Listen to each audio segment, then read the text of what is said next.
नमस्कार, आप देख रहे हैं सी न्यूज भारत। मैं हूं आपके साथ आकांक्षा यादव। वक्त हो चुका है न्यूज बुलेटिन का और न्यूज बुलेटिन में हम नजर डालेंगे इस वक्त की खास खबरों पर।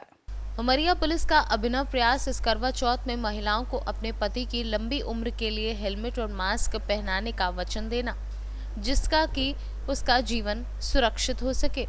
इन दिनों नवागत थाना प्रभारी ज्ञानेंद्र सिंह उमरिया की कानून व्यवस्था व यातायात व्यवस्था को पटरी पर लाने के लिए सुर्खियों में। इसी कड़ी में उनके द्वारा एक अभिनव पहल की भी शुरुआत की गई है। इस करवा चौथ में अपने पति की रक्षा के लिए हेलमेट और मास्क पहनाएं, जिसका प्रचार प्रसार एवं लोगों को जीवन में जुड़े इन मूल सुरक्षा उपकरणों के बारे में चौराहे चौराहे जाकर बड़ी बारीकी से फ्लैक्स के माध्यम से नगर की महिलाओं को जागरूक करने का काम कर रहे हैं। विदित होगा कि ये जो आने वाले 1-2 दिन में अपने भारतीय नारियों का एक सबसे प्रमुख, जो अपने पतियों के दीर्घायु होने का वरदान मांगती हैं उस दिन ईश्वर से, नीरज अली व्रत रख के, तो उसी करवा चौथ के दिन मेरे मन में ऐसे विचार आया कि क्यों ना कुछ अलग हट के, इस समय जो कोरोना महामारी चल रही है, लोग बाइक से घूमते हैं बिना हेलमेट के, बहुत सारी दुर्घटनाएं होती हैं।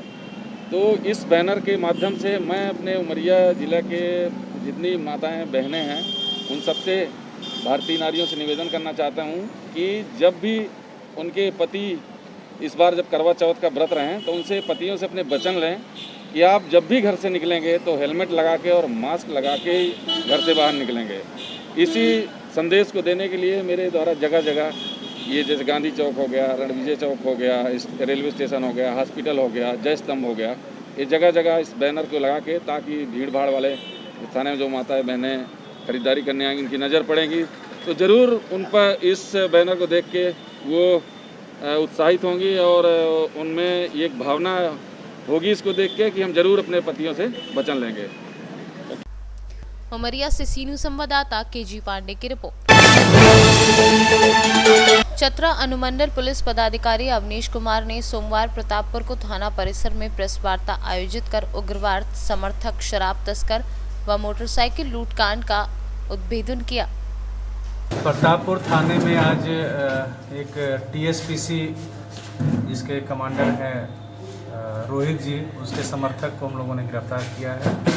इनका मुख्य जिम्मेवारी है कि अपने क्षेत्र में नक्सली पर्चा को जहां तहां फेंक करके लोगों में दहशत फैलाना और नक्सलियों को यहाँ पैर जमाने में उनकी मदद करना। इस सूचना के आधार पर हम लोग, वरीय पुलिस अधीक्षक महोदय की सूचना के आधार पर हम लोगों ने इस पर थाना में टीम बना करके इसको पकड़ने का हम लोगों ने काम किया है। और उसके पास से पर्चा के साथ साथ में मोबाइल भी बरामद हुआ है। उसके साथ 7 पोस्टर टोटल हम लोगों ने सीज किया है।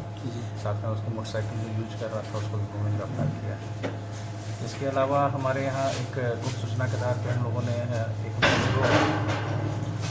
में लगभग 82 पेटी, टोटल 82 पेटी देसी शराब जो अवैध रूप से इसको बिहार भेजा जा रहा था, उसको पकड़ा है उसको, और उसके साथ में गिरफ्तारी भी हुई है। और उसमें जो लोग इन्वॉल्व हैं उन लोगों पे भी हम लोग नज़र रखे हुए, जल्द ही उन लोगों की भी गिरफ्तारी होगी। एक तीसरी सफलता मिली है प्रतापपुर थाने में। यहाँ पे यह भी एक चोरी की मोटरसाइकिल एक रखने की सूचना प्राप्त हुई थी। थाना प्रभारी महोदय के नेतृत्व में टीम बना करके वो भी रिकवर किया गया है और मोटरसाइकिल की बरामदगी हो गई है। प्रतापपुर पुलिस ने बहुत बढ़िया काम किया है। इसके लिए हम लोग इन सभी को उचित पुरस्कार से पुरस्कृत करने के लिए अनुशंसा करेंगे पुलिस अधीक्षक महोदय से। ठीक है, थैंक यू। प्रतापपुर से सी न्यूज संवाददाता सत्येंद्र प्रसाद की रिपोर्ट। डॉक्टर महेंद्र पाल को शोक संवेदना व्यक्त करते जनपद हमीरपुर पहुंचे पूर्व केंद्रीय मंत्री उमा भारती से बुंदेलखंड राज्य निर्माण के विषय में पूछे गए प्रश्न के उत्तर में ये कहना है कि बुंदेलखंड राज्य निर्माण के लिए पहले उत्तर प्रदेश एवं मध्य प्रदेश की विधानसभा सर्वसम्मति से राज्य निर्माण का प्रस्ताव भेजे, उसके बाद केंद्र कार्य करेगा। बुंदेलखंड राज्य निर्माण के बाबत हमीरपुर में उमा जी द्वारा दिया गया बयान बहुत ही दुर्भाग्यपूर्ण है। उन्हें ये मालूम होना चाहिए कि जब तेलंगाना का निर्माण होने जा रहा था उस समय आंध्र प्रदेश की विधानसभा ने एक प्रस्ताव पारित करा करके इन सरकार के पास भेजा था कि हम आंध्र प्रदेश के बंटवारे के हक में नहीं हैं। उसके बाद भी केंद्र सरकार ने तेलंगाना बना दिया, क्योंकि भारत के संविधान के अनुच्छेद 3 में ये पूरा अधिकार केंद्र सरकार के पास है कि वो किसी भी भौगोलिक भूभाग का परिवर्तन कर सके, किसी भी नए राज्य को बना सके। ये संसद का काम है। रायशुमारी की जाती है। उत्तर प्रदेश और मध्य प्रदेश की सरकार से पूछें, दोनों कह दें बना दो तो अच्छा, दोनों कह दें नहीं बनाओ, तब भी पार्लियामेंट से बनना है।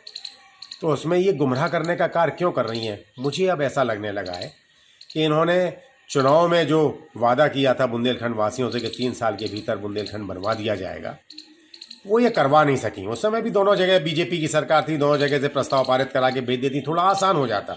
हालांकि करना तो तब भी केंद्र सरकार को था, थोड़ा आसान हो जाता, लेकिन ये नहीं करा पाई। ये झूठ बोली, इन्होंने गुमराह किया।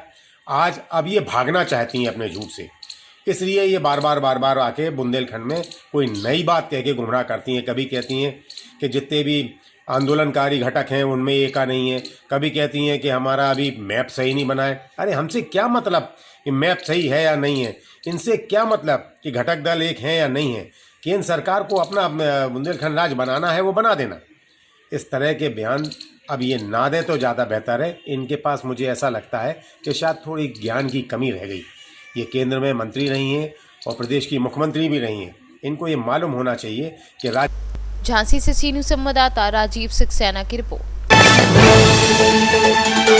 भदोई में स्थानीय कोतवाली क्षेत्र के भदोई ज्ञानपुर मार्ग पर मुसीलाटपुर गांव के समीप सोमवार को 2 बाइकों में आमने सामने भिड़ंत हो गई, जिसमें 3 लोग घायल हो गए, जिसमें से एक की हालत गंभीर है।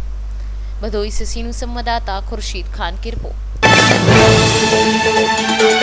खबर उत्तर प्रदेश के भदोई जिले से है, जहां पर भदोई कस्बा के तत्कालीन चौकी इंचार्ज पर एक छात्रा ने अश्लील बात करने का आरोप लगाते हुए आधे घंटे की फोन रिकॉर्डिंग पुलिस अधिकारियों को सौंपी है। छात्रा की शिकायत के बाद चौकी इंचार्ज को एसपी ने लाइन हाजिर करते हुए मामले की जांच अपर पुलिस अधीक्षक को सौंपी है। बता दें कि एक मामले में पुलिस चौकी पर शिकायत लेकर पहुंची फरियादी छात्रा का नंबर लेने के बाद चौकी इंचार्ज छात्रा को एक रात के लिए अपने पास बुलाने का दबाव बना रहे थे। एक केस लेके गए थे भदोई थाने में, जो कि जहाँ पे संतोष राय चौकी इंचार्ज मिले हमें। उनके पास हम एक दरखास्त लेके गए थे कि हमारे साथ ज़बरदस्ती हुआ था और मारपीट वगैरह की प्रॉब्लम थी जो मेरे पड़ोसियों ने किया था। उस कंप्लेन को लेके गए थे। उन्होंने मेरे साथ बहुत बदतमीज़ी से बात की और मेरे दरखास्त जो है फाड़ के मेरे मुंह पे फेंक दिया और बार बार मुझे ब्लैकमेल करते रहे। फ़ोन करके हमें बोलने लगे कि अगर आपको इंसाफ चाहिए, अगर आपके हिसाब से काम करना है या कभी कोई प्रॉब्लम नहीं है, ये चाहती हैं तो आपको हमारे साथ एक रात के लिए आना पड़ेगा, ये बोले थे। इसके बाद आप पुलिस अधिकारी तो फ़ोन करते थे आपके पास, किस तरीके की आपसे बात करते थे, उनका मकसद क्या था बात करने का? हमारे पास फ़ोन करके यही बोलते, 11-12 बजे रात को फ़ोन करके ये बोलते थे कि काफ़ी अश्लील बातें बोलते थे। और पहले तो इनडायरेक्टली बात करें कि हमको भूख लगी है, खाना चाहिए। हम बोले सर आपका तो कैंटीन है, आप खा सकते हैं वहाँ पे। फिर होते होते कुछ ज़्यादा ब्लैकमेल करने लगे कि हमें खाना की भूख नहीं है, हमें तुम्हारी भूख है, ऐसे ऐसे बोलने लगे। बहुत रफिंग वर्ड बोलने लगे और बहुत ज़्यादा ब्लैकमेल करने लगे। इसमें उनको हमने पैसा भी दिया था कि सर हमारा काम कर दीजिए। कितना पैसा? 2000। अच्छा, ये देखिए, इसमें परसों मुझे सीओ भदोही ने एक रिपोर्ट भेजी है कि जो हमारा चौकी इंचार्ज संतोष राय था, उसने एक लड़की से बहुत अश्लील बातें की हैं, उसका ऑडियो भी मिला है। तो उसे मैंने तुरंत जो है लाइन हाजिर कर दिया है। जांच मैंने एडिशनल एसपी को दी है कि इसकी तुरंत जांच करके वो मुझे रिपोर्ट देंगे और जैसी रिपोर्ट आएगी वैसी मैं आगे कार्रवाई कर दूंगा। लड़की की तरफ से कुछ लिखा पढ़ी दिया गया एप्लीकेशन आपके पास आई है? नहीं, मेरे पास लड़की की तरफ नहीं आई है। मेरे तरफ से सीओ की रिपोर्ट आई है और लड़की ने वहाँ दिया था अपनी बात, एप्लीकेशन कही थी सीओ से।